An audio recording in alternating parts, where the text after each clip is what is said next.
எழுப்பி முதலில் வணக்கங்களையும் நல்வாழ்த்துக்களையும் கூறி என்னுடைய உரையை துவங்குவதற்கு முன்னால் ஒரு நிமிடம் மட்டும் எந்திரிச்சு நிக்க முடியலமோ இடது காலம் மட்டும் ஓடி நின்றுங்க. ஏன்னா இங்க நிறைய பேருக்கு இடது நாசி சுவாசம் போயிட்டு இருக்கு.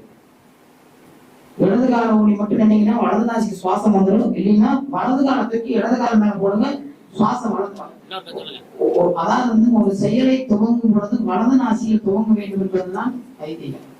சுவாசத்தை மீறி உலகத்துல எதுவுமே இல்லாது. எல்லாத்தையும் நம்ம தான் தேடி போகணும். நம்மளை தேடி வரக்கூடிய ஒன்றே ஒன்று காற்று மட்டும். அந்த காற்றை பார்த்து தான் நமது முன்னோர்கள் சூரியன் இருக்குது, சந்திரன் இருக்குது, இவ்வளவு தூரம் இருக்குது, இது அதை பண்ணிட்டு இருக்கு, இது எதை பண்ணிட்டு இருக்குன்னு சொன்னாங்க. நாம இதையோ பண்ணிட்டு இருக்கோம். அதனால நம்ம ஒரு அற்புதமான ஒரு நிகழ்ச்சியை துவங்குறோம். அதுக்கு முன்னால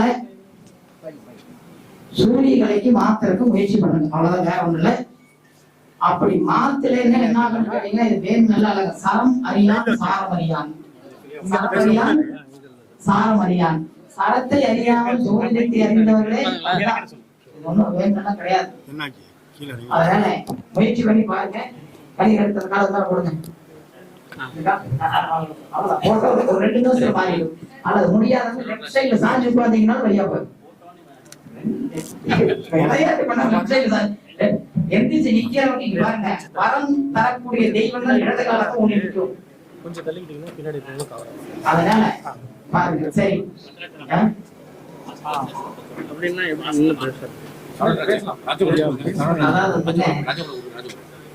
வலது நாசியில சுவாசம் போய் வந்துச்சுன்னா சூரியகளை, இடது நாசியில சுவாசம் போய் வந்துச்சுன்னா சந்திரகளை. வலது நாசியில சுவாசம் போய் வரும் பொழுது ஒரு செயலை துவங்கினாலும் அது வலது நாசியில் சுவாசம் போய் வந்தாலும் அங்கு ஒரு பெருந்தன்மையான நிகழ்வுகள் நடந்துட்டு இருக்குன்னு அர்த்தம். ஒரு சிறப்பு மிக்க நிகழ்வுகள் நடந்துட்டு இருக்குன்னு அர்த்தம். இடது நாசியில சுவாசம் போய் வந்துச்சுனாலே சிற்றின்பத்துக்கு இருந்து போயிடுச்சு அர்த்தம். இதுதான் விஷயம், வேற ஒண்ணும் இல்லைங்க. இது சந்திரகளை, இது சூரியங்களை. இல்ல எனக்கு இரண்டும் கலந்து சுடுமணம் போகுது அப்படின்னா நீங்க மகான்கள் ஆக போறீங்கன்னு அர்த்தம். இன்னும் வெளிப்படையா சொல்ல போனா நமது முன்னோர்கள் ஒரு 15 மணி நேரம் இடது நாசியில சுவாசம் 2 நாள் 3 நாள் போச்சுன்னு உடனே பந்தரம் போடுன்னு சொல்லிடுவாங்க. என்ன பண்ணிடுவாங்க? டிக்கெட் கவுண்டர்ல நின்றுட்டாங்க. சொல்லி விட்டுருங்க, சமையல்காரன் சொல்லியிருங்க, என்னென்ன பண்ணணுமோ பண்ணிருங்க, விடாம இடது நாசிலேயே சுவாசம் போய் வருது, எப்ப வேணும்னாலும் இவர் டிக்கெட் வாங்க ரெடி ஆயிட்டாரு. இதுதான் ஆடு மாடுகளுக்கு இடது நாசியில் சுவாசம் போய் வந்து என்ன பண்ணுவாங்க, உடனே வந்து அந்த மாட்டை ஏறி வைத்தியருக்கு மூக்கட்ட கையை வச்சு பார்த்து திருப்பி படுக்க வைப்பார். அவ்வளவு முக்கியத்துவமானது சுவாசம், வாசி. அதைத்தான் நமது முன்னோர்கள் என்ன சொன்னாங்க, சரமறியான் சாரமறியான். அப்போ இந்த சரத்தை ஏன் அப்படின்னு பாத்தீங்கன்னா, இதை நீங்க எங்க தொடரணும்னா, இன்னைக்கு ஞாயிற்றுக்கிழமை நீங்க காலையில எந்திரிக்கும் போது வலது நாசியில் சுவாசம் போய் வர மாதிரி எந்திரிக்கணும். நாளைக்கு திங்கட்கிழமை இடது நாசியில் சுவாசம் போய் வர மாதிரி எந்திரிக்கணும். இந்த வாசியோக கலை என்பது உலகத்துல எல்லாத்தையும் அடைக்கப்படுகிறது. இப்ப சச்சு ஒரு கோர்ட்ல ஒரு தீர்வு படணுங்கிறாங்க. அவங்க என்ன செய்யணுங்கிறத நீங்க உட்கார்ந்து சுவாசத்தை சரியா வச்சு சிந்திச்சீங்கன்னா சரி பண்ணும். அதைத்தான் ஒரு காலத்துல நாம நினைச்சிட்டு இருந்தோம்ப்பா, எனக்கு விக்கல் வந்துச்சு, வந்துட்டேன், காக்கா கட்சிக்கு எல்லாம் சொல்லுவாங்க இல்லைங்களா. நீங்க சேட்டலைட் வந்துச்சு, எல்லாரும் மாறி போயிடுச்சு. அதனால எல்லாருமே அந்த அளவுக்கு நிக்கிறீங்க, மாறி இருக்கும்னு நான் நம்புறோம். வலது நாசியில் சுவாசம் போய் வரும்போது பண்ணுவது ஒரு சிறப்பு. இப்போ உங்களுக்கெல்லாம் நாங்க என்ன தலைப்புல பேசுறதுன்னு தெரியல.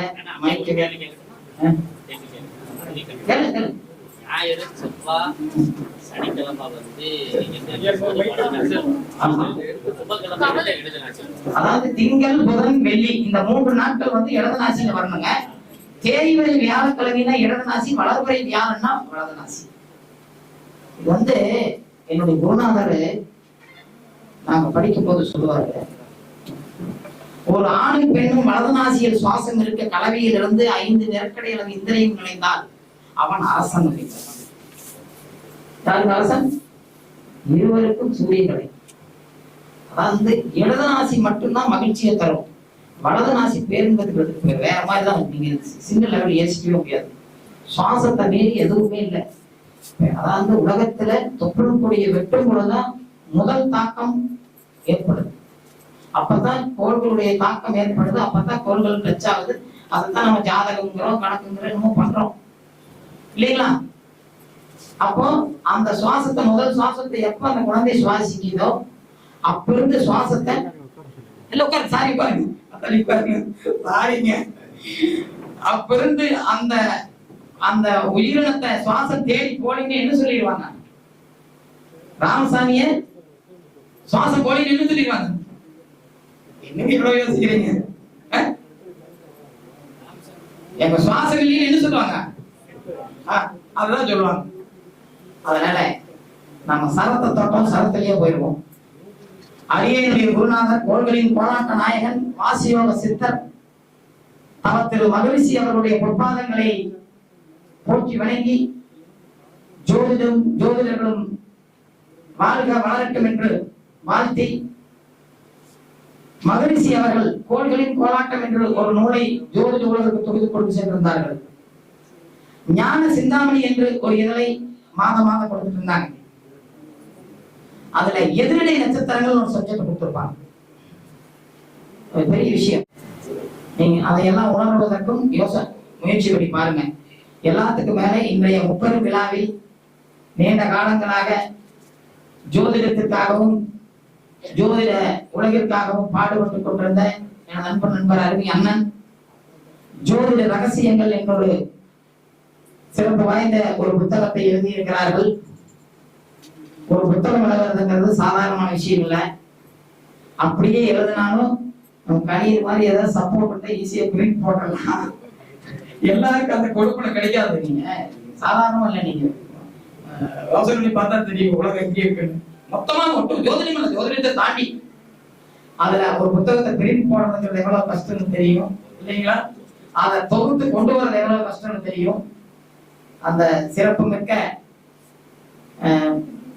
ஜோதிட ரகசியங்கள் புத்தகத்தை எழுதிய அன்பு சகோதரருக்கு முதல்ல ஒரு மரியாதை செலுத்தி வாழ்த்துக்களை கூறி,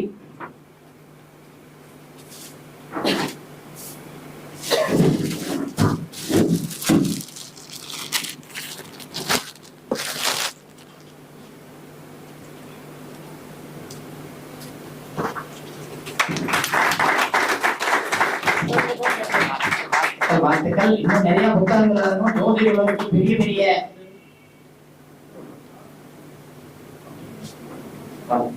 அடுத்தபடியாக இந்து மதத்திற்காகவே, இந்துக்களுக்காகவும் இந்து மதத்திற்காகவும் இந்து சமயங்களுக்காக வாழ்ந்து கொண்டிருக்கக்கூடிய தெலுங்கானாவிலிருந்து வந்திருக்கக்கூடிய அன்பு வழிகாட்டி போற்றுதலுக்குரிய சுவாமிஜி அவர்களுக்கு பொன்னாடை ஊற்றி வரவேற்று அவர்களை கௌரவிக்கிறோம்.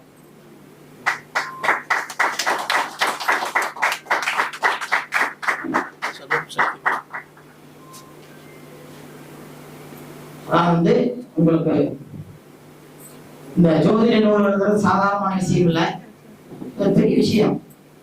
ஜோதிடம் என்பது கணக்கு போட்டு எடுத்துக்கிறதோ அல்லது கணக்கு போட்டு முடிவு பண்றதோ இல்லை. நிறைய விஷயங்க அது கணிதம் சொல்லுவாங்க, மாநிலம் சொல்லுவாங்க, பவளக்கண்ணன் சொல்லுவாங்க. இப்படி ஆளுக்கு ஒண்ணு போயிட்டே இருக்கும். இது கணக்கு போட்டு எல்லாம் பேசுறதெல்லாம் இல்லை. நம்ம ஒரு ஜாதகத்தை கையில் எடுக்கும் போது நம்மளுக்கு பொறுப்படி இருந்தா அந்த ஜாதகத்துக்கு எந்த கணிதம் மேட்ச் ஆகுதுன்னு நம்மளுக்கு தெரியும். இதுதான் உண்மை. அதுக்கு தான் சரத்தை பாருங்க. மகரிஷி அவர்கள் அப்படியே கண்ணை மூடி பார்த்தாருன்னா வலது நாசியா இடது நாசியா? வலது நாசியில சுவாசம் போச்சுன்னா நல்லது பேசுன்னு அர்த்தம். இடது நாசியில சுவாசம் போச்சுன்னா கெடுதல் தப்பா பேசுன்னு அர்த்தம், எங்கே பிரச்சனைகள் பேசுன்னு அர்த்தம். அதே மாதிரி 36 நிமிஷம் மண் தத்துவம் போறதே தெரியாது. அது போச்சுன்னா மண் சார்ந்த பிரச்சனைகள், பட்டுப்படாத பிரச்சனைகளா இருக்கும். அதுக்கு அடுத்தது ஒரு 30 நிமிஷம் நீர் தத்துவம் போகும், விறுவிறுன்னு போகும் சுவாசம். அந்த நேரமா இருந்தா என்ன ஆகுன்னு கேட்டீங்கன்னா இங்கே மகிழ்ச்சியான விஷயங்கள் நடக்குதுன்னு அர்த்தம். இதை அப்படியே கனெக்ட் பண்ணுவாரு. மண் தத்துவமா இருந்தா 7 நாள்ல வேலை தெரிஞ்சிச்சு பாரு. அப்பு தத்துவமா இருந்தா 15 நாள்ல சரியாகுதுன்னு சொல்லுவாரு. சுவாசம் ரொம்ப ஹீட்டா வெப்பத்தோட போச்சுன்னா என்ன அர்த்தம் கேட்டீங்கன்னா நெருப்பு தத்துவம் அர்த்தம். நட்சத்திரம் தானே நெருப்பு. 27 நாள் போடுங்க உங்க பிரச்சனை சரியாயிருக்குன்னு சொல்லுவாரு. காட்டு தத்துவத்தையோ ஆகாய தத்துவத்தையோ யாராவது உணர்ந்தாங்கன்னா அவங்க கடவுளுக்கு நிகரான நபர்கள்ங்கிறது அர்த்தம். ஆனாலும் கிட்டத்தட்ட ஒரு 25 வருஷமா இதுக்குள்ள இருக்கிறோம். படிச்சதே முதல்ல வாசிதா படிச்சோம். எங்கோட படிச்சவங்கள திருச்சி மாநகரில் தான் கிளைமன் ராஜா மற்றும் டெலிபதி போட்டிருக்காரு. திருச்சி மாநகரை சேர்ந்த ஒரு கிறிஸ்தவர் கிழிப்பதி போடுறாங்க. நீங்க இருந்துட்டு அமெரிக்காவில் கிழிப்பதி போடுவாங்க. நம்மளுக்கு ஒர்க் அவுட் ஆகல. ஏன்னா காற்று தத்துவத்தை உணர்ந்தாலோ ஆகாய தத்துவத்தை உணர்ந்தாலோ அவர்களுக்கு சுடுமுனையை அறியப்படுவார்கள். சுடுமுனையை அறியப்பட்ட என்ன ஆகுது? அங்க வந்துட்டு இருக்கிற வண்டி நம்பர் என்ன, யார் யார் பண்றாங்க, எதிர் வர்றாங்கிறது தெரிய ஆரம்பிச்சிடும் இல்லைங்களா?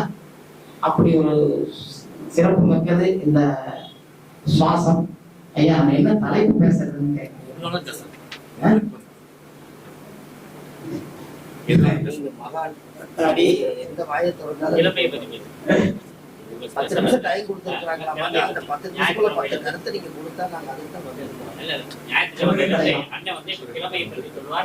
அவர் சொல்றாருல்ல, நான் பேசிட முடியாது. உலகம் இயங்குவதற்கு எப்படி உலகம் இயங்குவதற்கு பஞ்சபூதங்கள் பிரதானம். இதுல ஒரு தத்துவம்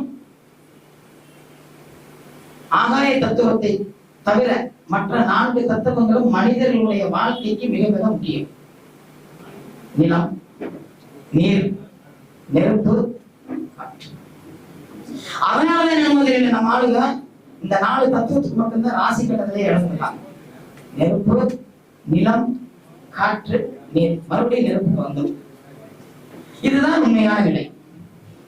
அப்போ எப்படி உலகம் பஞ்சபூதங்களால் இயங்குகிறதோ அத மனசுல வச்சுதான் ஜோதிடம் பஞ்ச அங்கத்தால் இயங்கும் அப்படின்னு சொல்லி பஞ்ச அங்கத்தை கொடுத்தாங்க.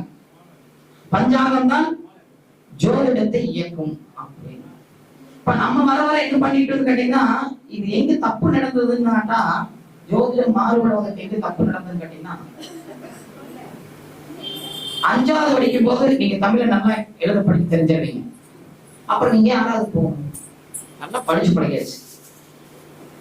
அந்த கண்டிஷன்ல நான் ஜோதிடர்கள் மாறிட்டு இருக்கோம், நான் தெரிஞ்சுக்கணும் மாறிட்டோம். ஆனா படிப்பு அப்படி இல்லை. 7 PhD அடுத்து 8வது PhD யோசனை பண்றோம். அப்போ இந்த பஞ்சங்கங்கள் கிழமை என்ன செய்யும் அப்படின்னு பாத்தீங்கன்னா, ஒரு ஜாதகன் எதற்காக பிறக்கின்றார் என்பதை கிழமையை தவிர வேற எதையும் வச்சு முடிவு பண்ணவே முடியாது. 100% கிழமை மட்டுமே ஜாதகனுடைய பிறப்பினுடைய நோக்கம் என்ன என்பதை 100% முடிவு செய்யும்.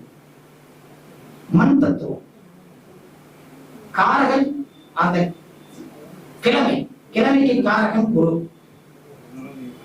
அடுத்தது அது படைத்தல் நிலை, 5 தொழில படைத்தல். அடுத்தது காத்தல், நீர், திதி.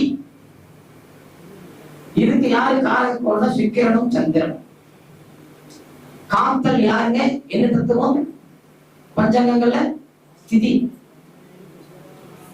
தமிழ் வார்த்தைகள்ல எப்படி அம்மானா ஒரு புனிதமான சொல் அப்படின்னு நம்ம நினைக்கிறோமோ, அது மாதிரி ஜோதிடத்தில், ஒட்டுமொத்த ஜோதிடத்தில் ஒரு புனிதமான சொல் எது கிடையாது? திதிதான்.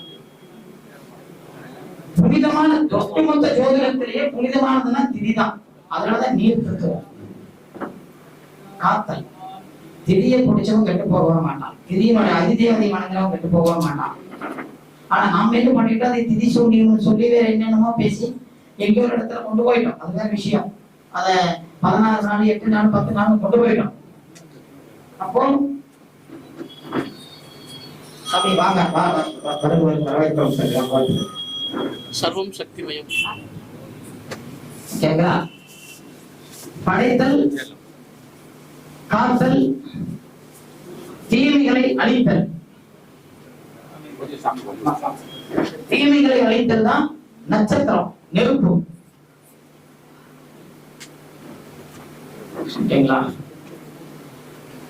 இது கொஞ்சம் பெருசா கொண்டு போகணும். நான் அப்படியே லைட்டா தொட்டுட்டேன், வேற ஒண்ணும் இல்லைங்க. கிழவியினுடைய அதிதேவதைகள் பிரம்மாவும் சரஸ்வதியும், திதியினுடைய அதிதேவதைகள் மகாவிஷ்ணுவும் லட்சுமியும், நட்சத்திரத்தினுடைய நெருப்பினுடைய அதிதேவதைகள் ருத்ரனும் பார்வதியும். அடுத்தது நாமயோகம், காற்று, காரகக்கோள் புதன், நட்சத்திரத்திற்கு காரகக்கோள் செவ்வாய்,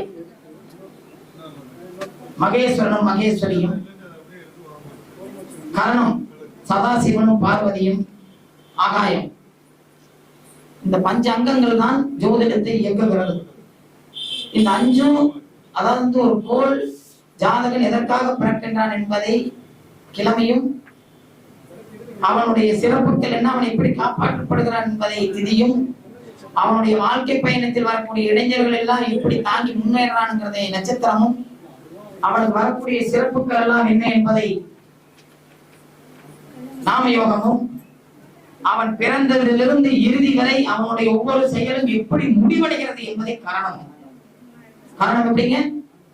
ஒரு செயலை தொடங்கினா அது எப்படி முடிவடைகிறதுங்கிறது தான் காரணம். அதுக்காக வேண்டி இந்த நிலையெல்லாம் கிடையாது. காரணத்தினுடைய தன்மை இறுதித்தன்மை, ஆகாயம். ராசி கட்டத்திலேயே ஆகாயத்துக்கு இடம் கிடையாது.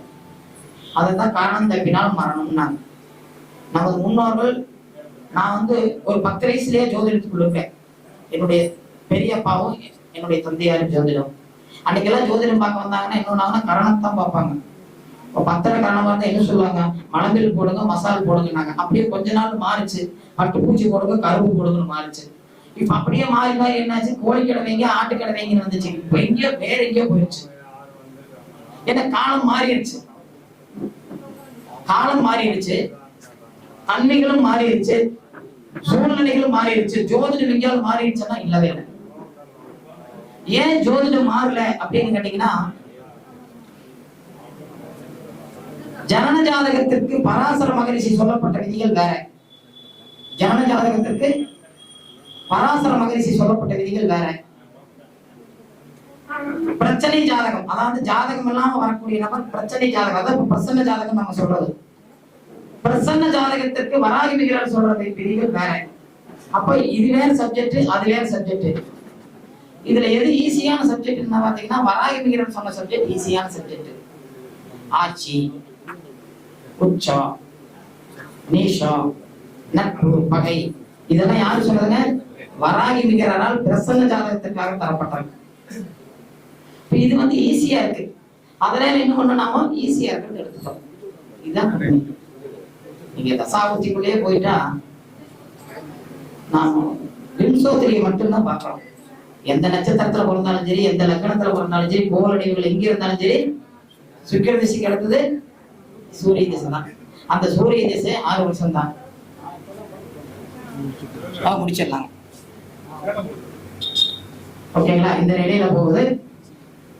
அடியனுடைய குருநாதருடைய எதிரடை நட்சத்திரங்கள்,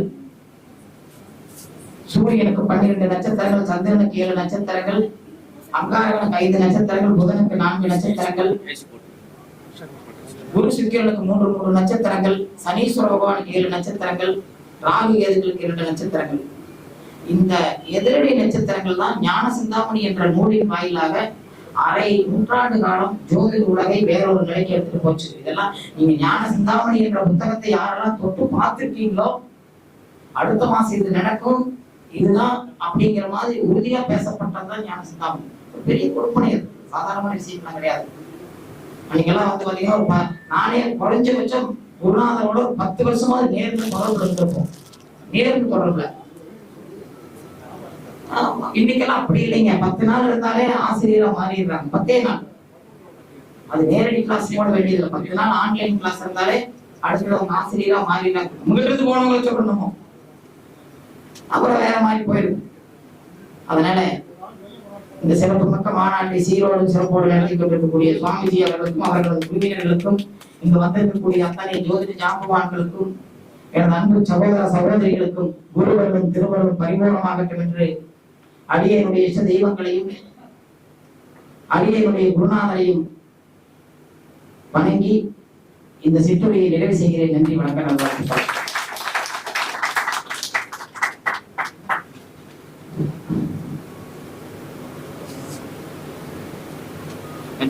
ஐயாவுக்கு ரொம்ப ரொம்ப நன்றி, ரொம்ப ரொம்ப நன்றி.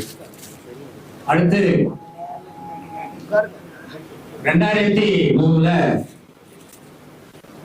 நானும் ஐயா சுபமாரிமுத்து, ஜெயமணி, நாங்களாம் ஒண்ணு திருப்பூர்ல தீக்கேட்ட படிச்சோம். என்னுடைய அறிமுக நண்பர் சுபமாரிமுத்து ஐயா எப்படின்னா பரிகாரத்துல ரொம்ப கெட்டிக்காரு. அப்பவே அவர் பார்த்து நானே அசந்து போயிடுவோம். அப்பயே சொல்லுவாரு சாமிஜி அப்படின்பாரு. அப்பவே நல்லா பழக்கம்.